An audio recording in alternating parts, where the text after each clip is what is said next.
जय जगन्नाथ। नीरवे सम्मति लक्षण। कौन सी भूल को देखिले जदि कहीं नीरव रहती तेबे से माने भूल के हो कि भूल करुवा लोक के हो सपोर्ट करुछंती। वर्तमान समय आपण जो दिग को अनाइबे से स्थान में किछि ना किछि घटना आपणकर दृष्टिगोचर हेब।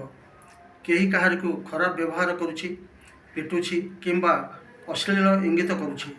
एसबू देखि नीरव द्रष्टा साजुवा व्यक्ति माने प्रत्यक्ष हेउ बा परोक्ष हेउ अन्याय को समर्थन करुछंती। जो व्यक्ति को दुर्व्यवहार करा जाउछि से यदि आपणकर केही निकटतम लोक होइथांता तेबे आपण कोन प्रतिवाद करि नथांते। जेहेतु अन्य केही तेणु आपण नीरव रहउछंती। आपण को निवेदन जे जेउठी जेपरि परिस्थिति रे जहाँ प्रति अन्याय हेबार दृश्य आपण अनुभव करुछंती आपण प्रतिवाद करंतु। प्रतिवादर स्वर उत्तोलन हेउ, जनजागरण सृष्टि हेउ अन्याय विरुद्ध रे। यह द्वारा लोक माने भय करिवे अन्याय करने को। राजरास्तार किसी भूल करने पूर्व अंततः थोड़े चिंता करेंगे, जहाँ द्वारा समाज में चोरी डकायती लोक मान को खराब व्यवहार करवा, नारी मान को असम्मानित करवा, एपरी घटना धीरे धीरे कमी कमी आसब, शेष में लोप पाइज।